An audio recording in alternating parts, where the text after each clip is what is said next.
Welcome two triple profit analytics weekly stock market view dated 8th ഫെബ്രുവരി. നമ്മൾ cover ചെയ്യുന്നത് 10th ഫെബ്രുവരി മുതൽ 14th ഫെബ്രുവരി വരെയുള്ള വീക്കാണ്. നമുക്കറിയാം കോവിഡിന് ശേഷം യൂട്യൂബിലൂടെ കുറേയധികം വീഡിയോസ് സ്റ്റോക്ക് മാർക്കറ്റിനെ കുറിച്ച് എഡ്യൂക്കേഷനായിട്ടുള്ള രീതിയിൽ തുടങ്ങിയത് നമുക്കറിയാമല്ലേ. ഇപ്പോൾ അതിൽ പലതും ഈ സ്റ്റോക്ക് മാർക്കറ്റിനെ കുറിച്ച് സംസാരിക്കുമ്പോൾ എസ്പെഷ്യലി നമുക്ക് സെബി രജിസ്റ്റേർഡ് ആയിട്ടുള്ള securities exchange board of India എന്നുള്ള സെബിയാണ് ഈ സ്റ്റോക്ക് മാർക്കറ്റിൻ്റെ റെഗുലേറ്ററായിട്ട് വരുന്നത്. ബാങ്കുകൾക്കൊക്കെ ഫിനാൻഷ്യൽ ഇൻസ്റ്റിറ്റ്യൂഷനെല്ലാം RBI വരുന്നത് പോലെ. അപ്പോൾ സെബിയിൽ രജിസ്ട്രേഷൻ ഉള്ളവർക്ക് ആണ് പ്രോപ്പറായിട്ട് സ്റ്റോക്ക് മാർക്കറ്റിനെ കുറിച്ച് സംസാരിക്കാനും അതുപോലെ തന്നെ റെക്കമെൻഡേഷൻസ് കൊടുക്കാനും എല്ലാം കഴിയുള്ളൂ എന്നുള്ള റൂൾസും റെഗുലേഷൻസൊക്കെ 2014 മുതലുള്ളതാണ്. പക്ഷേ നമുക്കറിയാം കോവിഡിൻ്റെ സമയത്ത് കുറേയധികം വീഡിയോസ് യൂട്യൂബിലൂടെ വരികയും അതിൽ തന്നെയും നമുക്കറിയാം അധികം ഈ ഫ്യൂച്ചേഴ്സും ഓപ്ഷൻസും പോലെയുള്ള ട്രേഡിങ്ങിൻ്റെ റെക്കമെൻഡേഷൻസ് ആയിരുന്നു അതിലധികവും വന്നിരുന്നത്. നമ്മൾ ട്രിപ്പിൾ പ്രോഫിറ്റ് അനാലിറ്റിക്സിൻ്റെ യൂട്യൂബിലൂടെ നമ്മളെപ്പോഴും പറയുന്നൊരു കാര്യമാണ്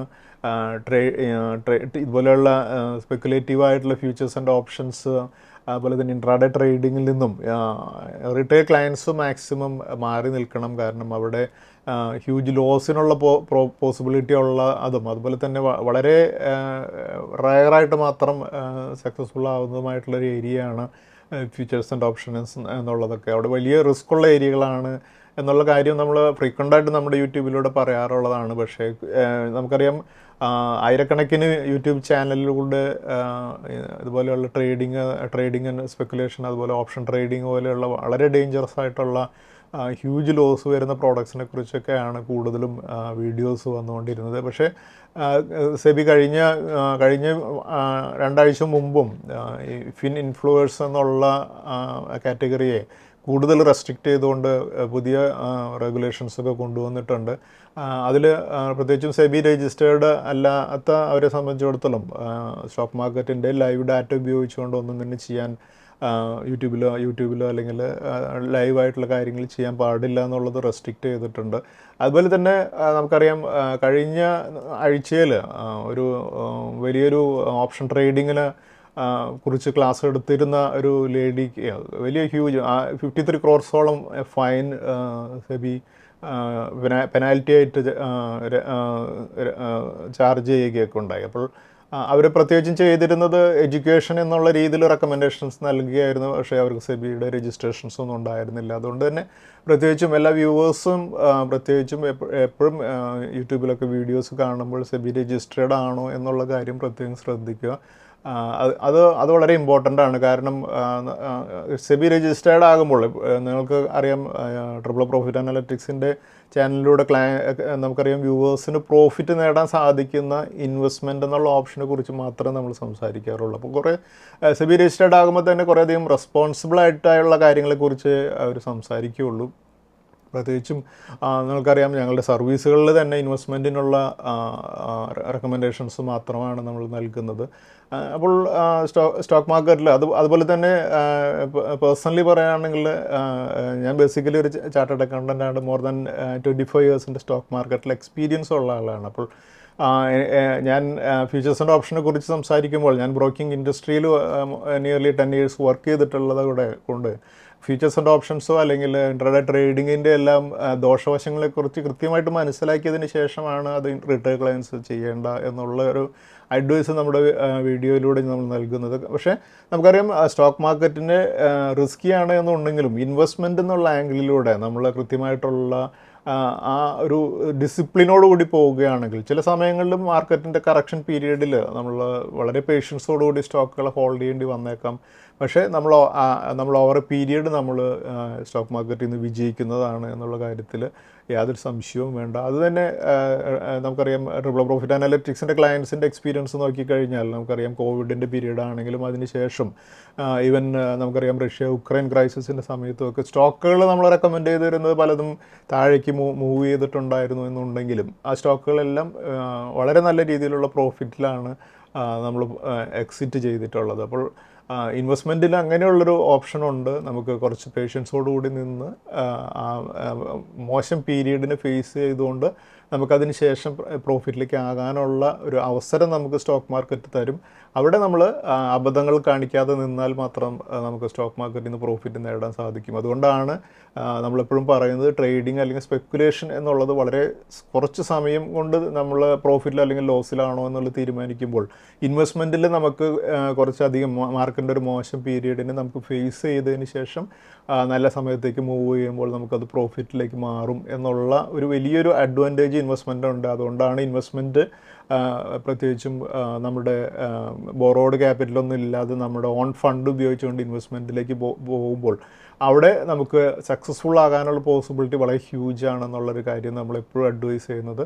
അപ്പോൾ ട്രിപ്പിൾ പ്രോഫിറ്റ് അനലിറ്റിക്സിൻ്റെ എന്നും ഉള്ളൊരു സ്റ്റാൻഡാണ് പ്രോപ്പറായിട്ടുള്ള രജിസ്ട്രേഷൻസും ലീഗൽ കംപ്ലയൻസും എല്ലാം മീറ്റ് ചെയ്തുകൊണ്ട് നമ്മുടെ എല്ലാ കാര്യങ്ങളും നമ്മുടെ സർവീസ് ആണെങ്കിലും അല്ലെങ്കിൽ വീഡിയോസ് ആണെങ്കിലും എല്ലാ കാര്യങ്ങളും അതുപോലെ ചെയ്യുക എന്നുള്ളത്. അപ്പോൾ ലീഗൽ ആയിട്ടുള്ള അല്ലെങ്കിൽ റെഗുലേറ്ററി വയലേഷൻസ് ഒന്നും ചെയ്യാതിരിക്കുക എന്നുള്ളത് ഒക്കെ ഇനീഷ്യലി ഞങ്ങൾ 2014 തന്നെ ഞങ്ങൾ KYC എന്നുള്ള ഒരു കാര്യം ക്ലയൻസിൻ്റെ പാൻ കാർഡെല്ലാം ഞങ്ങൾ കളക്ട് ചെയ്തുകൊണ്ടാണ് ഞങ്ങൾ എല്ലാ ക്ലയൻസിനെയും രജിസ്റ്റർ ചെയ്തിരുന്നത്. അന്ന് കുറേയധികം എന്തിനാണ് ഇതുപോലെയുള്ള കാര്യങ്ങൾ ചെയ്യുന്നത്, പാൻ കാർഡ് കളക്ട് ചെയ്യുന്നത്, പാൻ കാർഡിൻ്റെ നമ്പറും ഫോട്ടോ കോപ്പിയൊക്കെ കളക്ട് ചെയ്യുന്നത് എന്നുള്ളത് ക്ലയൻസ് വളരെ തരാനായിട്ട് വളരെ മടിയുണ്ടായിരുന്നു. പിന്നീട് പക്ഷേ നമുക്കറിയാം എല്ലാവരും അതിന് ഞങ്ങളുടെ സർവീസ് എടുക്കുമ്പോൾ അതിൻ്റെ ആവശ്യമുണ്ടെന്ന് മനസ്സിലാക്കി എല്ലാവരും തരാൻ തുടങ്ങി. പക്ഷേ പിന്നീട് അത് സെബി സ്ട്രിക്റ്റായിട്ട് KYC എല്ലാ ക്ലയൻസിനും ചെയ്തിരിക്കണം, സെബി രജിസ്റ്റേർഡ് റിസർച്ച് അനലിസ്റ്റ് എന്നുള്ള റെഗുലേഷൻ കൊണ്ടുവരികയും ചെയ്തിട്ടുണ്ടായിരുന്നു. അപ്പോൾ പലതും നമ്മൾ റെഗുലേഷൻ വരുന്നതിന് മുമ്പ് തന്നെ ഇംപ്ലിമെൻ്റ് ചെയ്യാറുള്ളതാണ്. കാരണം ബ്രോക്കിംഗ് ഇൻഡസ്ട്രിയിലുള്ള ഒരു റെഗുലേഷനാണ് ഓരോ ക്ലയൻറ്റിൻ്റെയും KYC കീപ്പ് ചെയ്യുക എന്നുള്ളത്. അപ്പോൾ അതെല്ലാം ഇവിടെയും വരുമോ എന്നുള്ളത് മനസ്സിലാക്കിക്കൊണ്ട് ആണ് നമ്മൾ ചെയ്യുന്നത്. അപ്പോൾ ഞാൻ ഇത്രയും പറഞ്ഞതിൻ്റെ പ്രധാനപ്പെട്ട ഒരു കാരണം എന്ന് പറയുന്നത്, നിങ്ങളൊരു പക്ഷേ കുറേയധികം യൂട്യൂബ് വീഡിയോസ് കാണുന്നുണ്ടെങ്കിൽ കുറേ പേര് ഇപ്പോൾ വരുന്ന ഈ പുതിയ റെഗുലേഷന് ശേഷം ഒരു പക്ഷേ നിങ്ങൾ കാണാതായെന്നിരിക്കാം. പക്ഷേ ട്രിപ്പിൾ പ്രോഫിറ്റ് അനലിറ്റിക്സിൻ്റെ വീഡിയോസ് നമ്മൾ എല്ലാ വീക്കിലും സാറ്റർഡേ നമ്മൾ പബ്ലിഷ് ചെയ്യുന്ന വീഡിയോ നിങ്ങൾ വർഷങ്ങളായിട്ട് കാണുന്നവരായിരിക്കും, നമ്മളത് ചെയ്യാറുള്ളതാണ്. ഞാൻ ഈ ചെയ്യുന്ന വീഡിയോയിൽ നമ്മൾ പറയുന്ന സ്റ്റോക്സിനെ കുറിച്ചോ അല്ലെങ്കിൽ എപ്പോഴും നമ്മൾ ഫണ്ടമെൻ്റലി നല്ല സ്റ്റോക്കുകളെ കുറിച്ച് മാത്രമേ സംസാരിക്കാറുള്ളൂ. അപ്പോൾ ഈ ഒരു ഫോർമാറ്റ് ഇത് ലീഗലി അപ്രൂവ്ഡ് ആയിട്ടൊരു ഫോർമാറ്റിലാണ് നമ്മൾ സംസാരിക്കുന്നത്. എപ്പോഴും സ്റ്റോക്ക് മാർക്കറ്റിൻ്റെ നമുക്കറിയാം റിസ്ക് ഇൻവെസ്റ്റ്മെൻറ്റിൽ ചില സമയങ്ങളിൽ റിസ്ക് കൊണ്ട് സ്റ്റോക്കുകൾ താഴേക്ക് പോയെന്നിരിക്കും. പക്ഷേ നിങ്ങൾക്ക് ഫണ്ടമെൻ്റലി നല്ല സ്റ്റോക്കുകളായതുകൊണ്ട് തന്നെ ആ സ്റ്റോക്കുകൾ മാർക്കറ്റിൻ്റെ ഒരു കറക്ഷൻ പീരീഡിൽ ഹോൾഡ് ചെയ്ത് കഴിഞ്ഞാൽ നിങ്ങൾക്ക് പ്രോഫിറ്റിലാകാൻ പറ്റുന്ന രീതിയിലുള്ള സ്റ്റോക്കുകളെ കുറിച്ച് മാത്രമേ നമ്മൾ വീഡിയോയിൽ സംസാരിക്കാറുള്ളൂ. അതുപോലെ നമ്മൾ കഴിഞ്ഞ വീക്കിൽ സ്റ്റോക്ക് മാർക്കറ്റിൻ്റെ ഒരു കൺസോളിഡേഷനാണ് നമ്മൾ കണ്ടത്. നിഫ്റ്റി 77 പോയിൻറ്റ്സ് ഉയർന്ന് 23,559 കഴിഞ്ഞ വീക്കിൽ നിഫ്റ്റി ക്ലോസ് ചെയ്തിരിക്കുന്നത്. നമ്മൾ കഴിഞ്ഞ കുറച്ച് മാസങ്ങളായിട്ട് നമ്മൾ സംസാരിക്കുന്നതാണ് നിഫ്റ്റിക്ക് ഒരു 23,189 എന്നുള്ള ലെവലിൽ ഒരു സപ്പോർട്ട് ലഭിക്കും എന്നുള്ളൊരു കാര്യം. അവിടെ ആ ലെവൽ ടെസ്റ്റ് ചെയ്തതിന് ശേഷം മാർക്കറ്റ് റീബൗണ്ട് ചെയ്ത് ഇപ്പോൾ 23,559 കഴിഞ്ഞ വീക്കിൽ ക്ലോസ് ചെയ്തിരിക്കുന്നത്. നമ്മളിപ്പോൾ കാണുന്നത് സെൻസെക്സിൻ്റെ ചാർട്ടാണ്. സെൻസെക്സും ഒരു 354 പോയിൻറ്റ്സ് ഉയർന്ന് 77,860 കഴിഞ്ഞ വീക്കിൽ ക്ലോസ് ചെയ്തിരിക്കുന്നത് നമുക്ക് കാണാൻ സാധിക്കും. അതുപോലെ നിഫ്റ്റിയുടെ മിഡ് ക്യാപ്പ് ഇൻഡെക്സ് ആണ് നമ്മളിപ്പോൾ കാണുന്നത്. നമുക്ക് കാണാം നിഫ്റ്റിയുടെ മിഡ് ക്യാപ്പ് ഇൻഡെക്സ് 123 പോയിൻറ്റ്സ് ഉയർന്ന് 53,609 ക്ലോസ് ചെയ്തിരിക്കുന്നത്. അതുപോലെ നിഫ്റ്റിയുടെ സ്മോൾ ക്യാപ്പ് ഇൻഡെക്സ് ആണ് നമ്മളിപ്പോൾ കാണുന്നത്. നിഫ്റ്റിയുടെ സ്മോൾ ക്യാപ്പ് ഇൻഡെക്സ് 12 പോയിൻറ്റ്സ് ഉയർന്ന് 17,006 വന്ന് ക്ലോസ് ചെയ്തിരിക്കുന്നത് നമുക്ക് കാണാൻ സാധിക്കും. അപ്പോൾ മാർക്കറ്റ് ഒരു കൺസോളിഡേഷന് ശേഷം വീണ്ടും ഒരു പോസിറ്റീവ് മൂഡിലേക്ക് വരികയാണ്. അതിനു വേണ്ട പല കാര്യങ്ങളും നമ്മൾ നടക്കുന്നത് കാണാൻ സാധിക്കും. നമുക്ക് കഴിഞ്ഞ വീക്കിൽ വന്ന ഫെബ്രുവരി 1 വന്ന ബഡ്ജറ്റിൽ നമ്മൾ കുറേയധികം പോസിറ്റീവായിട്ടുള്ള ഡെവലപ്മെൻറ്റ്സ് കണ്ടു. നമ്മൾ കൺസ്യൂമർ ഗുഡ്സിനെയും അതുപോലെ തന്നെ കൺസംഷനെ തന്നെ മുന്നോട്ട് കൂടുതൽ കൊണ്ടുവരുന്നതിന് വേണ്ടിയിട്ട് ടാക്സിൻ്റെ സ്ട്രക്ചറിലൊക്കെ കുറേയധികം ചേഞ്ചസ് വരുത്തിയിരിക്കുന്നത് നമുക്ക് കാണാൻ സാധിക്കും. അപ്പോൾ അത് പ്രത്യേകിച്ച് മിഡിൽ ക്ലാസിൻ്റെ കയ്യിലൊക്കെ കൂടുതൽ എമൗണ്ട് സ്പെൻഡ് ചെയ്യാനായിട്ട് വരാവുന്ന രീതിയിലാണ് ആ ടാക്സിൻ്റെ സ്ട്രക്ചറൊക്കെ മാറ്റിയിട്ടുള്ളത്. അതുപോലെ നമ്മൾ കഴിഞ്ഞ വീക്കിൽ കണ്ട ഒരു കാര്യമാണ് RBIയുടെ മോണിറ്ററി പോളിസി കമ്മിറ്റി കഴിഞ്ഞ ദിവസത്തിൽ 25 basis points repo rate cut ചെയ്ത് 6.25 കൊണ്ടുവന്നിട്ടുണ്ട്. അതും കൂടുതൽ മണി സപ്ലൈ കൂട്ടുന്നതിന് വേണ്ടിയിട്ടുള്ള ഒരു കാര്യമാണ്. അപ്പോൾ അതും ഒരു ബെനിഫിറ്റ് ആയിട്ടുള്ളൊരു കാര്യമായിട്ട് വരുന്നതാണ്.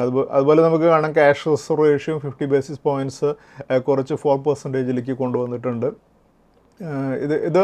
ഇതെല്ലാം നമുക്ക് വരും ദിവസങ്ങളിൽ ഒരു പോസിറ്റീവായിട്ടുള്ളൊരു ഇൻഡിക്കേഷൻസ് ആണ്. മാർക്കറ്റ് ഇവിടെ നിന്നും റിവേഴ്സ് ചെയ്ത് റീബൗണ്ട് ചെയ്യും എന്നുള്ളൊരു സൂചനകളാണ് ഇതെല്ലാം. അതുപോലെ നമ്മൾ എല്ലാ വീക്കിലും ഹൈ വാല്യൂഡ് ആയിട്ടുള്ള ചില സ്റ്റോക്കുകൾ ഇനിയും നല്ല രീതിയിൽ പെർഫോം ചെയ്യാൻ പോസിബിലിറ്റി ഉള്ള ചില സ്റ്റോക്കുകളെ കുറിച്ച് നമ്മൾ സംസാരിക്കാറുണ്ട്. ആ സ്റ്റോക്കുകൾ അങ്ങനെയുള്ള ഒരു 4 സ്റ്റോക്കുകളെ നമുക്ക് നോക്കാം. നമ്മളിപ്പോൾ കാണുന്നത് ഗോഡ്ഫ്രീ ഫിലിപ്സ് എന്നുള്ള സ്റ്റോക്കാണ്. ഈ stock cigarettes and tobacco products ആണ് ഈ കമ്പനിയുടെ ഇൻഡസ്ട്രി. ഈ സ്റ്റോക്ക് കഴിഞ്ഞ ഫ്രൈഡേയിൽ ക്ലോസ് ചെയ്തിരിക്കുന്നത് 5470 എന്നുള്ള ലെവലിലാണ്. ഈ സ്റ്റോക്ക് ഒരു കാര്യമായിട്ടുള്ളൊരു കറക്ഷൻ 8480 എന്നുള്ള ലെവലിൽ നിന്നൊരു കറക്ഷൻ കഴിഞ്ഞതിന് ശേഷം ഒരു റീബൗണ്ടിൻ്റെ മൂവ്മെൻ്റ് ആണ്. ഈ സ്റ്റോക്ക് ഒരു 6797 വരെയൊക്കെ ഒരു ഫിബൊനാച്ചി റീട്രേസ്മെൻറ്റ് ഒരു 61% ഒരു റീട്രേസ്മെൻറ്റ് വരികയാണെങ്കിൽ 6797% വരെയൊക്കെ മൂവ് ചെയ്യാവുന്ന ഒരു ലെവലിലാണ് ഇപ്പോൾ ട്രേഡ് ചെയ്തിരിക്കുന്നത്. കഴിഞ്ഞ വീക്കിൽ 5470 ഗോഡ്ഫ്രീ ഫിലിപ്സ് ക്ലോസ് ചെയ്തിരിക്കുന്നത്. അതുപോലെ ഭാരതി ഹെക്സാകോം എന്നുള്ള സ്റ്റോക്ക് നമുക്ക് കാണാം. കഴിഞ്ഞ വീക്കിൽ ഒരു ടെക്നിക്കൽ ഡ്രോ ബ്രേക്കൗട്ടോടുകൂടി 1465 ക്ലോസ് ചെയ്തിരിക്കുന്നത്. ഈ സ്റ്റോക്ക് അതർ ടെലികോം സർവീസസ് എന്നുള്ള സെക്ടറിൽ നിന്നുള്ള സ്റ്റോക്കാണ്. ഈ സ്റ്റോക്കും വരുന്ന ദിവസങ്ങളിൽ ഒരു 20%-ലധികമൊക്കെ മുകളിലേക്ക് മൂവ് ചെയ്യാവുന്ന ഒരു സ്റ്റോക്കാണ്. അതുപോലെ മറ്റു സ്റ്റോക്കാണ് മാക്രോടെക് ഡെവലപ്പേഴ്സ് ലിമിറ്റഡ് എന്നുള്ള സ്റ്റോക്ക്. അതിൻ്റെ ട്രേഡിംഗ് സിമ്പിൾ ലോദ എന്നുള്ളതാണ്. ഈ സ്റ്റോക്ക് റിയാലിറ്റി സെക്ടറിൽ നിന്നുള്ള സ്റ്റോക്കാണ്. ഈ സ്റ്റോക്കും ഒരു 1523 നിന്നും ഒരു കാര്യമായിട്ടുള്ളൊരു കറക്ഷന് ശേഷം ഒരു റിബൗണ്ടിൻ്റെ മൂവ്മെൻറ്റിലാണ്. 1238 ഈ സ്റ്റോക്ക് ക്ലോസ് ചെയ്തിരിക്കുന്നത്. ഈ സ്റ്റോക്കും വരും ദിവസങ്ങളിൽ 20%-ലധികമൊക്കെ മുകളിലേക്ക് മൂവ് ചെയ്യാവുന്ന ഒരു സ്റ്റോക്കാണ്. അതുപോലെ മറ്റു സ്റ്റോക്കാണ് ജ്യോതി CNC ഓട്ടോമേഷൻ എന്നുള്ള സ്റ്റോക്ക്. ഈ സ്റ്റോക്ക് ഇൻഡസ്ട്രിയൽ മെഷീനറി എന്നുള്ള ഇൻഡസ്ട്രി എന്നുള്ള സ്റ്റോക്കാണ്. ഈ സ്റ്റോക്ക് ഒരു കറക്ഷന് ശേഷം 1149 എന്നുള്ള ലെവലിലാണ് കഴിഞ്ഞ വീക്കിൽ ക്ലോസ് ചെയ്തിരിക്കുന്നത്. ഈ സ്റ്റോക്കും ഒരു അപ്വേർഡ് മൂവ്മെൻറ്റിലാണ്. വരും ദിവസങ്ങളിൽ ഈ സ്റ്റോക്കും വളരെ നല്ല രീതിയിൽ അപ്വേർഡ് ഒരു മൂവ്മെൻറ്റ് കാണിക്കാവുന്ന ഒരു സ്റ്റോക്കാണ്. നമുക്ക് ഇപ്പോൾ സ്റ്റോക്ക് മാർക്കറ്റിലെ പാർട്ടിസിപ്പൻസിന് പ്രത്യേകിച്ചും ഇൻവെസ്റ്റേഴ്സിനെ സംബന്ധിച്ചിടത്തോളം എല്ലാവരും ഒരു വളരെ ഗ്ലൂമി ആയിട്ടുള്ളൊരു സിറ്റുവേഷനിലാണ് അല്ലേ. കാരണം കുറേ അധികം സമയം മാർക്കറ്റിൻ്റെ വലിയൊരു റാലിയിലൂടെ കടന്നു പോകുന്നത് കണ്ടിട്ട് എല്ലാ മാസവും കുറേയധികം പ്രോഫിറ്റ് നേടിയിരുന്ന ഇൻവെസ്റ്റേഴ്സായിരുന്നു. പക്ഷേ കുറച്ച് നാളായിട്ട് ഓൾമോസ്റ്റ് ഒക്ടോബർ മാസം മുതൽ മാർക്കറ്റിൻ്റെ ഒരു കറക്ഷൻ്റെ ബേസിലൂടെയാണ് കടന്നു പോകുന്നത്. അപ്പോൾ അതുകൊണ്ട് തന്നെ പലപ്പോഴും ഞാൻ സംസാരിക്കുന്ന പലരും കുറച്ച് നിരാശയിലാണ് സംസാരിക്കുന്നത്. കാരണം മുമ്പത്തെ പോലെയുള്ള പ്രോഫിറ്റ് നേടാൻ സാധിക്കുന്നില്ല, അല്ലെങ്കിൽ സ്റ്റോക്കുകൾ പ്രോഫിറ്റിലുണ്ടായിരുന്നത് പലതിലും ആ പ്രോഫിറ്റിൽ നിന്നും ബൈങ് റേഞ്ചിലേക്കോ അല്ലെങ്കിൽ ബൈങ് റേഞ്ചിൽ നിന്ന് തന്നെ ചില സ്റ്റോക്കുകൾ താഴേക്കാണ് ട്രേഡ് ചെയ്തുകൊണ്ടിരിക്കുന്നത്. അപ്പോൾ അതിൻ്റെ ഒരു നിരാശ പലരിലും ഉണ്ടാകും. ഇങ്ങനെയുള്ള സമയത്ത് നമുക്കറിയാം വേൾഡിലെ ഏറ്റവും പ്രശസ്തനായിട്ടുള്ള ഇൻവെസ്റ്ററായിട്ടുള്ള വാറൻ ബഫെ പറഞ്ഞിട്ടുള്ള ഒരു കാര്യമാണ് നമ്മൾ ഇങ്ങനെയുള്ളൊരു സമയത്ത് ഓർക്കേണ്ടത്. അതായത് അദ്ദേഹം പറഞ്ഞിട്ടുള്ളത് B greedy when others are fearful and B fearful when others are greedy എന്നുള്ളൊരു കാര്യമാണ്. അതായത് ഇതുകൊണ്ട് ഉദ്ദേശിക്കുന്നത് മറ്റുള്ളവർ വളരെ അത്യാഗ്രഹത്തോടു കൂടി അല്ലെങ്കിൽ വളരെ സ്റ്റോക്ക് മാർക്കറ്റിൽ വളരെ ആവേശത്തോടു കൂടി ഇൻവെസ്റ്റ് ചെയ്യുകയും അവിടെ പ്രോഫിറ്റിനെ കുറിച്ച് മാത്രം സംസാരിക്കുകയൊക്കെ ചെയ്യുമ്പോൾ നമ്മൾ കുറേയധികം നമ്മൾ കുറേ ഭയപ്പെട്ട് നിൽക്കണം, അല്ലെങ്കിൽ കുറേയധികം സ്റ്റോക്കുകളിൽ പ്രോഫിറ്റുകൾ ഉണ്ടെങ്കിൽ അത് പ്രോഫിറ്റ് ബുക്ക് ചെയ്യണം എന്നുള്ളതാണ് ഇതിൽ നിന്ന് മനസ്സിലാക്കേണ്ടത്. അതേസമയം നമുക്ക് ചുറ്റും നോക്കുമ്പോൾ എല്ലാവരും സ്റ്റോക്ക് മാർക്കറ്റിൽ ഭയന്ന് നിൽക്കുന്നത്, അല്ലെങ്കിൽ എല്ലാവരും ഇപ്പോഴത്തെ ഫൈനാൻഷ്യൽ സിറ്റുവേഷനെ കുറിച്ചൊക്കെ വളരെ മോശം രീതിയിൽ സംസാരിക്കുകയൊക്കെ ചെയ്യും. അതുപോലെ തന്നെ സ്റ്റോക്കുകളൊക്കെ വാങ്ങുന്നത് എല്ലാവരും നിർത്തിവെക്കുകയൊക്കെ ചെയ്യുന്ന അങ്ങനെയുള്ളൊരു സമയത്താണ് സ്റ്റോക്കുകളെ വാങ്ങാനായിട്ടുള്ള ഏറ്റവും നല്ല സമയം എന്നുള്ളതാണ് അദ്ദേഹം ഇതുകൊണ്ട് ഉദ്ദേശിക്കുന്നത്. എന്തായാലും നമ്മളെ സംബന്ധിച്ചിടത്തോളം ഇതൊരു ഈ ഒരു കറക്ഷൻ മാർക്കറ്റിൽ നമ്മൾ എക്സ്പെക്റ്റ് ചെയ്തിരുന്ന ഒരു കറക്ഷനാണ്. പക്ഷേ മിഡ് ക്യാപ് സ്റ്റോക്കുകളിൽ കൂടുതൽ കറക്ഷൻസ് വന്നിട്ടുണ്ടെന്നുള്ളൊരു കാര്യം ശരിയാണ്. പക്ഷേ നമുക്ക് ഈ ഒരു ലെവലിൽ നമ്മൾ ചെയ്യേണ്ട ഒരു കാര്യം കുറച്ചുകൂടെ നമുക്ക് നല്ലതുപോലെ കറക്റ്റ് ചെയ്ത സ്റ്റോക്കുകളൊക്കെ ഉണ്ടെങ്കിൽ കുറച്ചുകൂടെ ആഡ് ചെയ്തുകൊണ്ട് നമ്മൾ ആ സ്റ്റോക്കുകളിൽ കുറച്ചുകൂടെ നമ്മുടെ കോസ്റ്റുകൾ, നമ്മുടെ ബൈയിങ് ആവറേജുകളൊക്കെ കുറച്ച് കൊണ്ടുവരിക എന്നുള്ളതാണ് നമ്മളിങ്ങനെയുള്ള സമയത്ത് ചെയ്യേണ്ടത്.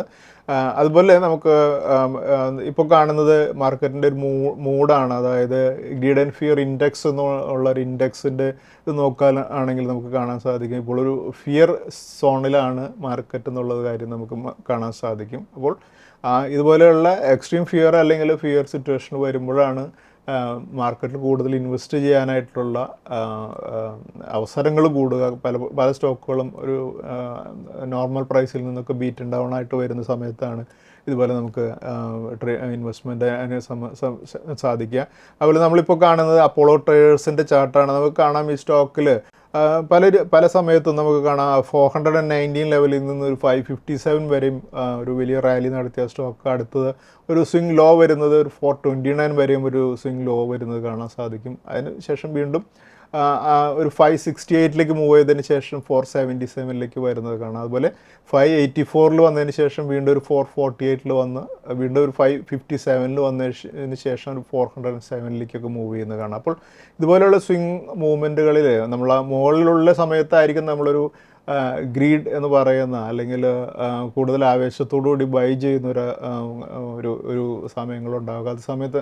അതേസമയം താഴെ ലെവലിൽ നമ്മൾ മാർക്ക് ചെയ്തിട്ടുള്ള സമയങ്ങളിലൊക്കെ ആയിരിക്കും പലപ്പോഴും മാർക്കറ്റിൻ്റെ ഈ സ്റ്റോക്കിനെ കുറിച്ച് മാർക്കറ്റിനെ മാറി നമ്മളൊരു സ്റ്റോക്കിനെ കുറിച്ച് സംസാരിക്കുകയാണ്. അപ്പോളോ ട്രേഡേഴ്സിൽ ഒരു ഫിയർ സിറ്റുവേഷൻസ് ആയിരിക്കും ഈ താഴെ നമ്മൾ മാർക്ക് ചെയ്തിട്ടുള്ള സമയത്തൊക്കെ. അപ്പോൾ നമ്മൾ ഇതിന് ഒരു റിവേഴ്സ് സിറ്റുവേഷൻ പലപ്പോഴും നമ്മൾ ഈ ഫിയർ സിറ്റുവേഷനിൽ നമ്മൾ വിൽക്കുകയും അതേസമയം ഗ്രീഡ് ആയിട്ടുള്ള ആ സമയങ്ങളിൽ നമ്മൾ വാങ്ങുകയാണ് ചെയ്യുന്നതെന്നുണ്ടെങ്കിൽ അതിൻ്റെ ഒരു റിവേഴ്സ് അപ്രോച്ച് നമ്മൾ മാർക്കറ്റിലേക്ക് കൊണ്ടുവരാൻ മാക്സിമം ശ്രമിക്കുക. അതായത് നമ്മൾ ഫിയർ സിറ്റുവേഷൻസിന് വാങ്ങുകയും ഗ്രീഡ് എന്ന് പറയുന്ന ഹൈ ലെവൽസിൽ വിൽക്കുകയും ചെയ്യുക എന്നുള്ളതായിരിക്കണം നമ്മൾ മാർക്കറ്റിൽ നിന്നും ഷോർട്ട് ടൈം ആയിട്ടുള്ള പ്രോഫിറ്റുകൾ നേടാൻ ഉദ്ദേശിക്കുന്നവർ ചെയ്യേണ്ടത്. അതേസമയം മീഡിയം ടൈം അല്ലെങ്കിൽ ലോങ് ടൈം ഹോൾഡ് ചെയ്യുന്നവരെ സംബന്ധിച്ചിടത്തോളം ഒരു സ്റ്റോക്ക് ഒരു മോശം പീരീഡിൽ കടന്നു പോകുന്നു എന്നുള്ളത് വിചാരിച്ച് നല്ലൊരു സ്റ്റോക്കിനെ വാങ്ങിയതിന് ശേഷം അതിൻ്റെ ഒരു മോശം പീരീഡിലൂടെ കടന്നു പോകുമ്പോൾ അതിനെക്കുറിച്ച് വലുതായിട്ട് ബോധർ ചെയ്യാതെ ആ സ്റ്റോക്കിനൊപ്പം നിൽക്കുക എന്നുള്ളതാണ് നമ്മൾ ചെയ്യേണ്ടത്.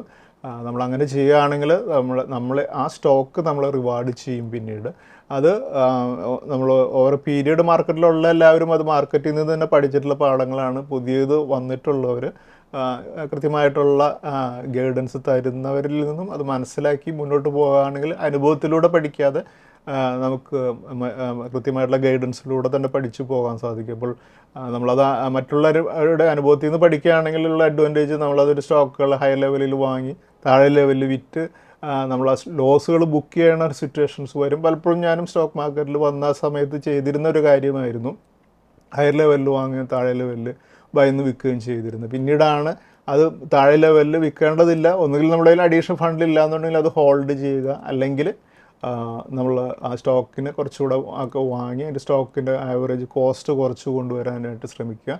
അതേസമയം എപ്പോഴും നമ്മൾ വാങ്ങുന്ന സ്റ്റോക്കുകൾ ഫണ്ടമെൻ്റലി നല്ല സ്റ്റോക്കുകളും അതുപോലെ നല്ല ബിസിനസ് മോഡലുകളും ഗ്രോത്ത് പൊട്ടൻഷ്യലുള്ള സ്റ്റോക്കുകളും ആയിരിക്കണം എന്ന് എൻഷുർ ചെയ്യുക. അത് കഴിഞ്ഞാൽ മാർക്കറ്റ് തന്നെ നിങ്ങളെ അത് പ്രോഫിറ്റിലേക്ക് കൊണ്ടുവന്നോളും മാർക്കറ്റിൻ്റെ അടുത്തൊരു സൈക്കിളിൽ. അപ്പോൾ അതിൽ കോൺസെൻട്രേറ്റ് ചെയ്യുക. അതുപോലെ തന്നെ നമ്മളൊരു എപ്പോഴും ഞാൻ സംസാരിക്കാറുള്ള പലപ്പോഴും മുമ്പുള്ള വീഡിയോകളിലൊക്കെ സംസാരിച്ചിട്ടുള്ള തുടക്കം 2021 സമയത്തൊക്കെ നമ്മൾ പുതിയതായിട്ട് കുറേ അധികം പേര് മാർക്കറ്റിൽ വന്നിരുന്ന സമയത്തൊക്കെ നമ്മൾ സംസാരിച്ചിരുന്നൊരു ഗോൾഡൻ റൂൾസാണ്. Golden rules for success in stock market എന്ന് പറയുന്നത്, ഒന്ന്, മോർ ദാൻ 20% നമ്മുടെ വെൽത്തിൻ്റെ 20%-ലധികം സ്റ്റോക്ക് മാർക്കറ്റിൽ ഇൻവെസ്റ്റ് ചെയ്യാതിരിക്കുക എന്നുള്ളതും, അതുപോലെ തന്നെ stay away from the crowd.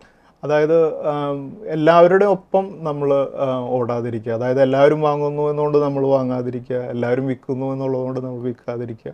നമ്മൾ മാർക്കറ്റിൽ നിന്നും കുറച്ച് നീങ്ങി നിന്ന് നമ്മുടെ ഇൻഡിവിജ്വലായിട്ടുള്ള തീരുമാനങ്ങളെടുത്ത് ആ സ്ട്രാറ്റജിക്ക് അനുസരിച്ച് ഇൻവെസ്റ്റ് ചെയ്യുകയും അതുപോലെ തന്നെ പ്രോഫിറ്റ് ബുക്ക് ചെയ്യുകയൊക്കെ ചെയ്യുക.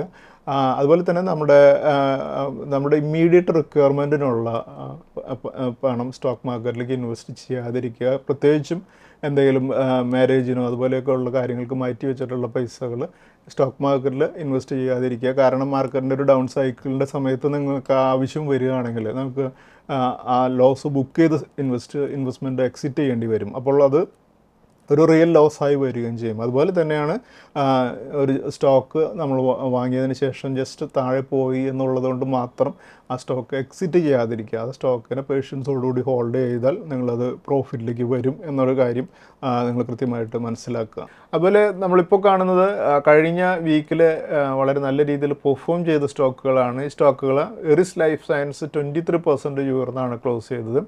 അതുപോലെ കല്യാൺ ജ്വല്ലേഴ്സ് 22% ഉയർന്നും, ഗോഡ്ഫ്രി ഫിലിപ്സ് 21% ഉയർന്നും, കാസ്ട്രോൾ 19% ഉയർന്നും, ഏജിസ് ലോജിസ്റ്റിക്സ് 19% ഉയർന്നും, വെസ്റ്റ് ലൈഫ് ഫുഡ് വേൾഡ് 18% ഉയർന്നും, യുനോ മിൻഡ 16% ഉയർന്നും, അബോട്ട് 14% ഉയർന്നും, ഉജ്ജീവൻ സ്മോൾ ഫിനാൻസ് 13% ഉയർന്നും, നാറ്റ്കോ ഫാർമ 13% ഉയർന്നും, ഡോംസ് ഇൻഡസ്ട്രീസ് 13% ഉയർന്നും, കോൺകോഡ് ബയോടെക് 13% ഉയർന്നും, അതുപോലെ ബ്ലൂ സ്റ്റാർ 13% ഉയർന്നും, കെഫിൻ ടെക്നോളജീസ് 13% ഉയർന്നും, UPL 13% ഉയർന്നാണ് ക്ലോസ് ചെയ്തത്. ഈ സ്റ്റോക്കുകളെല്ലാം ഒരു അപ് ട്രെൻഡിലാണ്. ഈ സ്റ്റോക്കുകളെല്ലാം നമുക്ക് നെക്സ്റ്റ് വീക്കിൽ നമ്മുടെ വാച്ച് ലിസ്റ്റിൽ കീപ്പ് ചെയ്യാം. അതുപോലെ കഴിഞ്ഞ വീക്കിൽ 4 ഇൻസ്റ്റിറ്റ്യൂഷൻസിൻ്റെ ഡാറ്റ നോക്കുമ്പോൾ നമുക്ക് കാണാൻ സാധിക്കും, FIs കഴിഞ്ഞ വീക്കിൽ 10,179.5 ക്രോർസിൻ്റെ സെല്ലേഴ്സ് ആയിരുന്നു. അതേസമയം ഡൊമസ്റ്റിക് ഇൻസ്റ്റിറ്റ്യൂഷൻസ് 7,274.1 ക്രോർസിൻ്റെ ബയേഴ്സും ആയിരുന്നു. നെക്സ്റ്റ് നമുക്ക് നിഫ്റ്റിയുടെ അനാലിസിസിലേക്ക് കടക്കാം. നമ്മളിപ്പോൾ കാണുന്നത് നിഫ്റ്റിയുടെ കഴിഞ്ഞ ആഴ്ചയിലെ ട്രേഡിംഗ് പാറ്റേൺ ആണ്. 1 ഫെബ്രുവരിയിൽ നിഫ്റ്റി ക്ലോസ് ചെയ്തിരുന്ന 23,482 3rd ഫെബ്രുവരി നിഫ്റ്റി 121 പോയിൻറ്റ്സ് താഴ്ന്നും, 4th ഫെബ്രുവരിയിൽ 378 പോയിൻറ്റ്സ് ഉയർന്നും, 5th ഫെബ്രുവരിയിൽ 42 പോയിൻറ്റ്സ് താഴ്ന്നും, 6th ഫെബ്രുവരിയിൽ 92 പോയിൻറ്റ്സ് താഴ്ന്നും, 7th ഫെബ്രുവരിയിൽ 43 പോയിൻറ്റ്സ് താഴ്ന്നുമാണ് നിഫ്റ്റി ക്ലോസ് ചെയ്തത്. അത് കഴിഞ്ഞ വീക്കിൽ 77 പോയിൻറ്റ്സിൻ്റെ ആണ് അഡീഷനോട് കൂടിയാണ് നിഫ്റ്റി ക്ലോസ് ചെയ്തത്.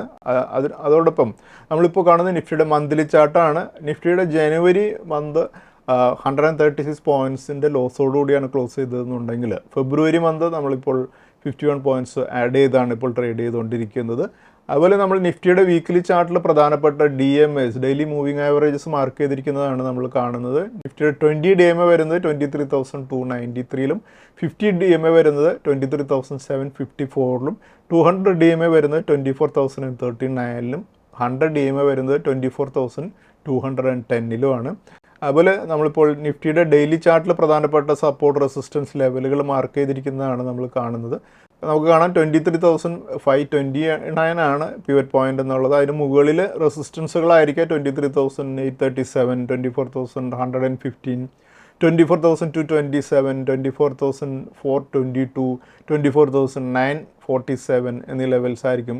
അതേസമയം 23,529 താഴെ സപ്പോർട്ടുകളായിരിക്കുക 23,252, 23,189, 22,944, 22,666, 22,067 എന്നീ ലെവൽസ് ആയിരിക്കും. അതേസമയം നമുക്ക് നെക്സ്റ്റ് വീക്കിലേക്കൊരു ട്രേഡിംഗ് റേഞ്ച് ഫിക്സ് ചെയ്യുമ്പോൾ അപ്പർ റേഞ്ച് 24,422, അതുപോലെ ലോവർ റേഞ്ച് 22,944 ആണ്. അതുപോലെ പിവറ്റ് പോയിന്റ് ആയിട്ട് നിൽക്കുക 23,520 ആയിരിക്കും. നമുക്ക് ഞാൻ പേഴ്സണലി ഈ 23,189 എന്നുള്ള ആ സപ്പോർട്ട് ലെവലിൽ നിന്നും നിഫ്റ്റി മുകളിലേക്ക് മൂവ് ചെയ്യുമ്പോൾ അടുത്തൊരു ടാർഗറ്റായിട്ട് ഞാൻ എക്സ്പെക്റ്റ് ചെയ്യുന്നത് 24,947 ആണ്. 24,947 ഒരു മൂവ്മെൻറ്റാണ് ഞാൻ നിഫ്റ്റിയിൽ ഇനി ഈ ലെവലിൽ നിന്നും എക്സ്പെക്റ്റ് ചെയ്യുന്നത്. നെക്സ്റ്റ് നമുക്ക് അടുത്ത ആഴ്ചയിലെ ഇൻവെസ്റ്റ്മെൻറ്റ് സ്ട്രാറ്റജീസിലേക്ക് കടക്കുമ്പോൾ നമ്മുടെ ഈ വീക്കിലെ സ്റ്റോക്ക് ഓഫ് ദി വീക്കായിട്ട് നമ്മളിന്ന് ഡിസ്കസ് ചെയ്യുന്നത് അരവിന്ദാണ്. അരവിന്ദ് കഴിഞ്ഞ വീക്കിൽ ക്ലോസ് ചെയ്തിരിക്കുന്നത് 372-ലാണ്. ഈ ലെവലിന് മുകളിൽ അരവിന്ദിന് അടുത്തൊരു റെസിസ്റ്റൻസ് ആയിരിക്കുക 405 ആയിരിക്കും. അതുകൊണ്ട് നമ്മുടെ ഇന്നത്തെ സ്റ്റോക്ക് ഓഫ് ദി വീക്ക് അരവിന്ദാണ്. അതുപോലെ നമ്മുടെ ഇന്നത്തെ ട്രിപ്പിൾ ടെക്നിക്കൽ പിക്കായിട്ട് നമ്മളിന്ന് ഡിസ്കസ് ചെയ്യുന്ന സ്റ്റോക്ക് നാഷണൽ അലുമിനിയമാണ്. ഈ സ്റ്റോക്ക് കഴിഞ്ഞ വീക്കിൽ ക്ലോസ് ചെയ്തിരിക്കുന്നത് 200-ലാണ്. ഈ ലെവലിന് മുകളിലേക്ക് നാഷണൽ അലുമിനിയത്തിന് അടുത്തൊരു റെസിസ്റ്റൻസ് 227 ആയിരിക്കും. അതുപോലെ നമ്മുടെ ഇന്നത്തെ സ്റ്റോക്സ് വിത്ത് ടെക്നിക്കൽ ബ്രേക്ക്ഔട്ട് ഏതൊക്കെയാണെന്ന് നോക്കാം. ഈ സ്റ്റോക്കുകൾ വോക്കാർഡ്, UPL, ലോറസ് ലാബ്സ്, റെഡിങ്ടൺ, അതുപോലെ മണപ്പുറം ഫിനാൻസ് എന്നീ സ്റ്റോക്കുകളാണ്. ഈ സ്റ്റോക്കുകളും ഒരു അപ് ട്രെൻഡിൽ തന്നെയാണ്. അതുകൊണ്ട് അടുത്ത ആഴ്ചയിൽ നമുക്ക് ഈ സ്റ്റോക്കുകളെയും നമ്മുടെ വാച്ച് ലിസ്റ്റിൽ കീപ്പ് ചെയ്യാം. Thank you. സെബി നൽകുന്ന രജിസ്ട്രേഷനും നിസം സർട്ടിഫിക്കേഷനും റിസർച്ച് അനലിസ്റ്റിൻ്റെ പ്രകടനത്തിന് ഒരു ഉറപ്പും നൽകുന്നില്ല. സെക്യൂരിറ്റീസ് മാർക്കറ്റുകളിലെ നിക്ഷേപം നഷ്ടസാധ്യതകൾക്ക് വിധേയമാണ്. നിക്ഷേപിക്കുന്നതിന് മുമ്പ് ബന്ധപ്പെട്ട എല്ലാ രേഖകളും ശ്രദ്ധാപൂർവം വായിക്കുക. ഇന്ന് ഉദ്ധരിച്ച സെക്യൂരിറ്റികൾ ഉദാഹരണങ്ങൾ മാത്രമാണ്, റെക്കമെൻഡേഷൻസ് അല്ല.